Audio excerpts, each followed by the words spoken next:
પરમ પૂજ્ય મહંત સ્વામી મહારાજના પાર્ષદી દીક્ષા દિનની સ્મૃતિ આપણે પૂજા દરમિયાન કરી. 65 વર્ષ પૂર્વેના આ અલૌકિક પ્રસંગની સ્મૃતિ આપણને અત્યારે વિડીયો સ્ક્રીન ઉપર પણ થશે, જેમાં પરમ પૂજ્ય યોગીજી મહારાજ અને પ્રમુખ સ્વામી મહારાજની સાથે આપણને સ્વામીશ્રી અને નવ યોગેશ્વરોના દર્શન પ્રાપ્ત થશે. અને સાથે સ્વામીશ્રીને પ્રાર્થના કરીએ કે બાપા, આજે આવા અલૌકિક અવસરે આપ અમને સૌને એવા આશીર્વાદ આપો કે અમે પણ આપના જેવા ગુણિયલ બની શકીએ. તો આપણે સ્વામીશ્રીના ચરણોમાં પ્રાર્થના કરીએ કે આપણને આશીર્વાદથી લાભાન્વિત કરીએ. પરમ પૂજ્ય સ્વામીશ્રી. શ્રી સ્વામિનારાયણ ભગવાનની જય. આજે યોગી બાપાએ આપણે નવ યોગેશ્વરોને દીક્ષા આપી હતી. કપોલવાડીમાં મુંબઈમાં બધાને ભેગા કરીને દીક્ષા આપી હતી. બધાને ભેગા પ્રમુખ સાહેબ અમારી દીક્ષામાં હાજર હતા અને યોગી બાપા ખૂબ આનંદમાં હતા. એમનો સંકલ્પ સિદ્ધ આનંદમાં હોય ને, અને અમે યોગી હતા આનંદમાં જ હોય. આનંદમાં ગમે પરિસ્થિતિ હોય આનંદમાં રહેતા. કપોળાએ મુંબઈએ બધાને ભેગા કરીને દીક્ષા આપી હતી અને યોગી બાપા ખૂબ આનંદમાં હતા અને કેફમાં હતા અને હારના ઢગલા થયા હતા.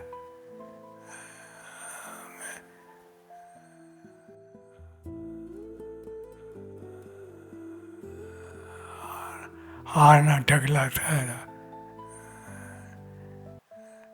યોગી બાપાએ અમને દીક્ષા આપી, એમાં એમને કોઈ સ્વાર્થ નહોતો. એમને તો કેવળ અમને બધાને અખંડ ભગવાનના સુખિયા કરવા હતા.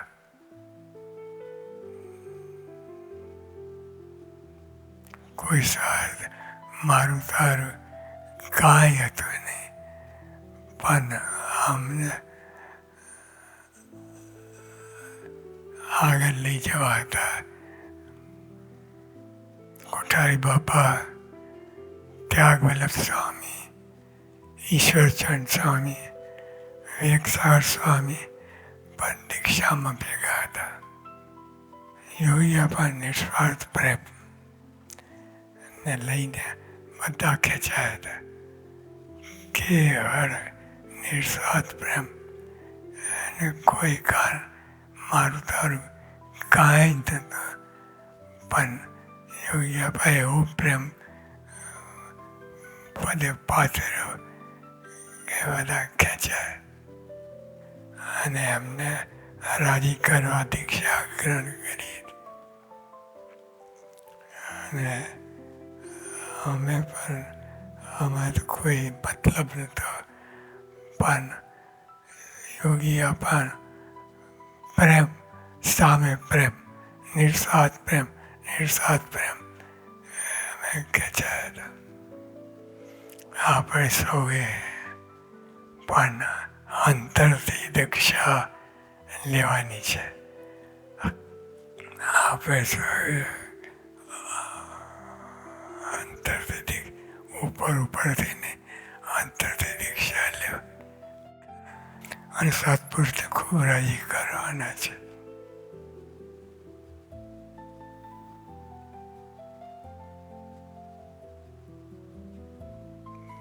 એ પ્રસંગની સ્મૃતિ કરીએ છીએ અમે સ્વામીશ્રી. આપણે યોગીજી મહારાજનો તીવ્ર સંકલ્પ હતો કે ગઢડાના કળશ ચડે ત્યારે એકામ યુવકોને આપણે દીક્ષા આપી, અને એની તૈયારી યોગીજી મહારાજે 1952થી શરૂઆત કરી દીધેલી. અને એ વખતે બધા યુવકો એમની સાથે ફરતા અને એ બધાને આની આ જ વાત કરતા, બનાવવાના છે, કરવા છે, થવું છે, અને છેલ્લો જન્મ કરી દેવો છે, મારા સંકલ્પમાં બધા ભળજો, એકાંતિક આના જન્મે કરી દઈશ, ભ્રમરૂપ કરી દઈશ, એવી બધી વાતો યોગીજી મહારાજ ખૂબ કરતા. અને એ વખત બધા યુવકો સાથે ફરતા હતા. અને એ વખતે સ્વામીએ પછી નક્કી કર્યું કે હવે આપણે બધા 51 તૈયાર થાય એટલે ગઢડામાં ભગવી દીક્ષા આપવી ભાગવતી, પણ એ પહેલાંની શરૂઆત કરવાની હતી. અને એ વખતે આ સ્વામીશ્રી એક બહુ જ મોટું, જેને કહેવાય ને, ઐતિહાસિક પગલું ભરી દીધું કે મહંત સ્વામી મહારાજ જે વિનુ ભગત રૂપે હતા, અને એ વખતે 56માં એ BSc એગ્રીકલ્ચર પાસ થઈ ગયા અને પછી સિદ્ધાર્થ સ્વામી પાસે આવેલા. અને એ વખતે 2/2/1957ના દિવસે ત્યાં સ્વામીશ્રીએ ત્યાં ગોંડલની અંદર અક્ષરદેરીમાં એમને દીક્ષા, પાર્ષદી દીક્ષા આપવામાં આવેલી. એ એમની આ પહેલી દીક્ષા, એટલે એ રીતે એમની શરૂઆત થયેલી. અને પછી સ્વામી સાથે જ બધા ફરતા હતા. અને એ વખત અમે બધા પણ સ્વામી સાથે જ ભેગા ફરતા હતા. અને 57માં, અને ત્યાર પછી સ્વામીશ્રીની સાથે આ પ્રમાણે બધું રહ્યા. અને ઠેઠ સુધી લગભગ 57 થી 61 સુધી અને 60 સુધી સ્વામીશ્રીની સાથે રહ્યા. એની વાત કરું કે પછી સ્વામીશ્રીને આફ્રિકા જવાનું થયું ત્યારે પૂજ્ય ઈશ્વરચરણ સ્વામી, જે અરુણભાઈ દવે, હર્ષદભાઈ દવેના દીકરા, એનો ભાઈ અહીંયા આવ્યો છે, બાસુદેવ છે અત્યારે. એટલે એ વખતે આ પ્રમાણે એ બધા તમે ભેગા આફ્રિકા ગયા. અને ત્યાં તમને સ્વામી ખૂબ વાતો આ બધી કરતા સાધુ થવાની. જો કે મહંત સ્વામી તો 65 થઈ ચૂક્યા હતા, પણ અરુણભાઈને બહુ વાતો કરતા કે આપણે થવાનું છે. એ પણ તૈયાર જ હતા, કારણ કે હર્ષદભાઈ કહેતા હતા કાં તો હું થવું અને કાં તો તારે થવાનું.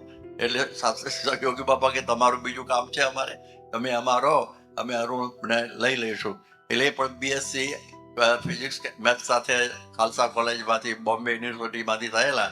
અને પછી સ્વામીશ્રી અમને કાગળ ઘાટકો પર અમે રહેતા હતા, ખૂબ લખ કરતા અને કહેતા કે બધા તૈયાર થાઓ, તૈયાર થાઓ. અને એ રીતે બધા તૈયાર થતા હતા. અને એ વખતે 6 જણા અમે ઘાટકો પરમાં રહેતા હતા. અત્યારે એ રૂમ હજી એવી ને એવી છે. આ જ્યારે નૈમિતિક પ્રલય થશે ત્યારે એનો નાશ થશે, ત્યાં સુધી એ રૂમને કોઈ કંઈ થાય એવું નથી.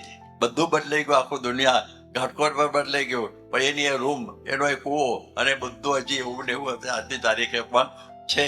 જ્યાં અમે ત્યાં ભાગવત, ત્યાં જે રામાનુજનો મઠ હતો અને ભાગવતાચાર્ય ત્યાં અમને રાખેલા, એમાં અમે સિદ્ધેશ્વર સ્વામી, પછી નંબર પ્રમાણે છીએ અમે, પછી હું હતો, પછી આપણા નિરંજન સ્વામી, ત્યાર પછી આપણે કોઠારી બાપા, ત્યાર પછી અનુપમ ભગત એટલે ભગવત પ્રિય સ્વામી, અને ત્યાર પછી અમે આટલા જ રહેતા હતા ત્યાં આગળ, 6 જણા.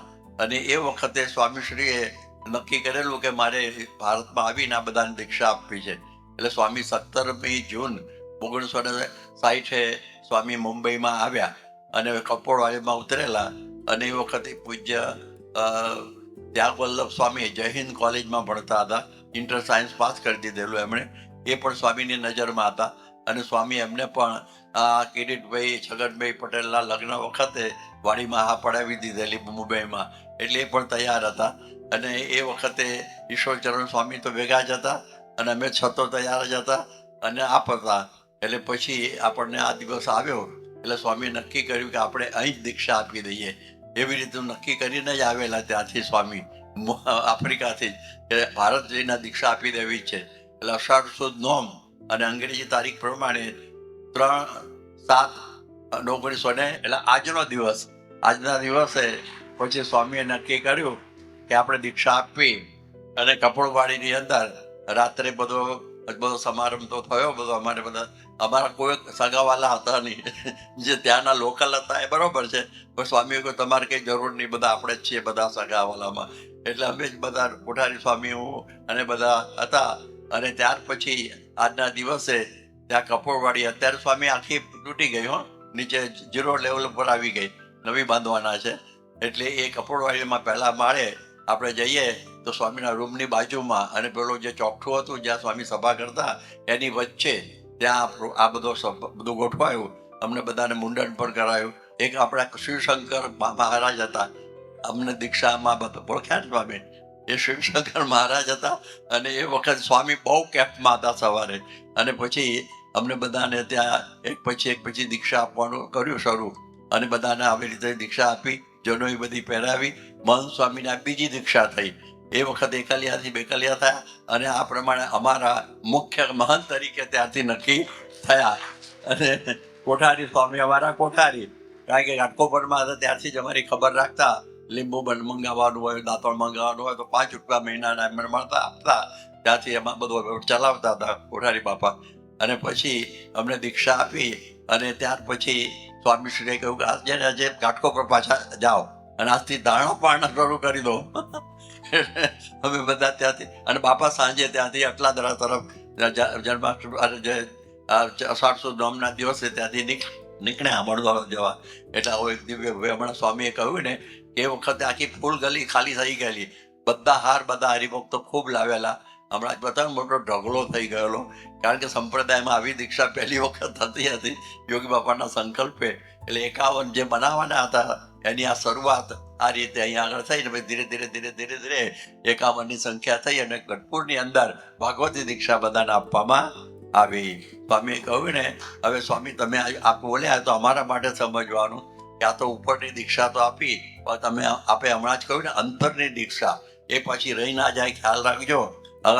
અક્ષરધામમાં શ્રીજી મહારાજ અને યોગી બાપાના ચરણોમાં બેસાડી દેજો. એ જ આપના દિવસે પ્રાર્થના કરીએ છીએ. સ્વામિનારાયણ ભગવાનની જય. બધું ખ્યાલ આવી ગયો, બધું ખ્યાલ આવી ગયો, આખું દ્રશ્ય. એ દિવસે સ્વામીશ્રીની ઉંમર કેવી હતી મહંત સ્વામીની? એ વખતે અમે 60માં હતા, એટલે 23 તો 26 વર્ષની આપણી ઉંમર હતી. એ વખત આવા લાગતા હતા તમે. પકડો. એ વખતે એમનું આવું સ્વરૂપ હતું. બતાવો બધાને.